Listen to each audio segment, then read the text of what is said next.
மாதந்தோறும் வரும் அமாவாசை தினங்களில் முன்னோர்களை வழிபடும் வழக்கம் நம்மிடையே உள்ளது. ஆனாலும் ஆடி அமாவாசை, புரட்டாசியில் வரும் மகாளி அமாவாசை, தை அமாவாசை போன்றவை அதிக முக்கியத்துவம் பெறுகின்றன. ஆடி அமாவாசை அன்று பித்ருலோகத்திலிருந்து பூலோகத்திற்கு புறப்பட்டு வரும் நம்முடைய முன்னோர்கள் மகாலய அமாவாசையில் நம் வீட்டு வாசலில் உணவுக்காக நின்று நாம் படைக்கும் உணவுகளையும் நாம் கொடுக்கும் தர்ப்பணத்தையும் ஏற்றுக்கொள்கிறார்கள். பின்னர் அவர்கள் தை அமாவாசையில் மீண்டும் பித்ருலோகம் புறப்பட்டு செல்வதாக ஐதீகம். அதனால்தான் ஆடி, மகாலயம், தை அமாவாசைகள் முக்கியத்துவம் பெறுகின்றன. தை அமாவாசை அன்று பித்ருலோகம் புறப்படும் முன்னோர்களுக்கு தாகம் அதிகமாக இருக்கும். எனவே அன்றைய தினமும் நீர்நிலைகளில் நம்முடைய முன்னோர்களுக்கு எள், தண்ணீர் தெளித்து தர்ப்பணம் செய்ய வேண்டும்.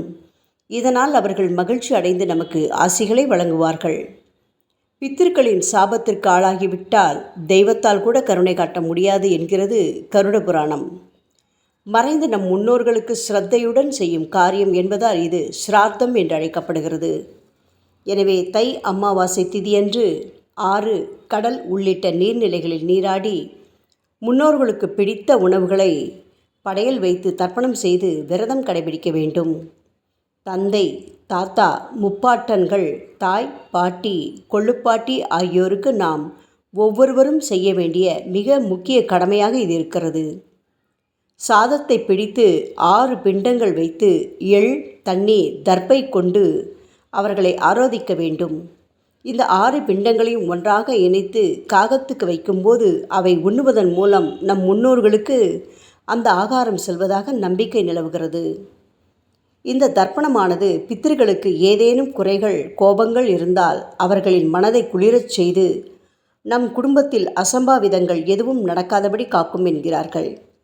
பித்திரு கடனை நிறைவேற்றினால் நன்மைகள் வளரும் என்று சிவபெருமான் ஸ்ரீ ராமரிடம் கூறியிருக்கிறார். அதனால்தான் வனவாச காலத்தில் இருந்தபோது தன் தந்தைக்கு செய்ய முடியாத தர்ப்பணத்தை சீதையை மீட்டு வந்த பிறகு ராமேஸ்வரத்தில் வைத்து ராமபிரான் செய்தார் என்கிறது புராணங்கள். தை அமாவாசை தினத்தில் முன்னோர்களை நினைத்து தர்ப்பணம் கொடுக்க வேண்டும். அதன் பின் வீட்டிற்கு வந்து முன்னோர்களின் படத்தை வடக்கு அல்லது கிழக்கு திசையில் வைத்து அதற்கு சந்தனம், குங்குமம் இட்டு துளசி மாலை சூட்ட வேண்டும். படத்திற்கு முன்பாக முன்னோர்கள் பயன்படுத்திய பொருட்கள், அவர்களுக்கு பிடித்த உணவுகளை படைத்து குத்துவிளக்கேற்றி வைக்க வேண்டும்.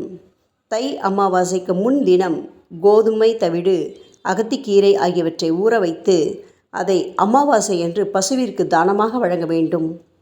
முன்னோர்களுக்கு தர்ப்பணம் அளித்து வீட்டில் வழிபாடு செய்து முடிக்கும் வரை வீட்டில் தெய்வ சம்பந்தமான பூஜைகளை ஒத்திவைப்பது நல்லது. தர்ப்பணம் செய்து முடிந்த பின்னர் தினசரி செய்ய வேண்டிய பூஜைகளை செய்யலாம். அமாவாசை தினங்களில் மாமிசம் சாப்பிடக்கூடாது. தர்ப்பணம் செய்யும்போது கருப்பு எள்ளை மற்றவர்களிடமிருந்து கடன் வாங்கக்கூடாது. நீரில் இருந்து கொண்டு கரையில் தர்ப்பணம் செய்யக்கூடாது. அதேபோல் கரையில் இருந்து கொண்டு நீரிலும் தர்ப்பணம் செய்யக்கூடாது. கிழக்கு திசை பார்த்தபடி அமர்ந்துதான் தர்ப்பணம் செய்ய வேண்டும்.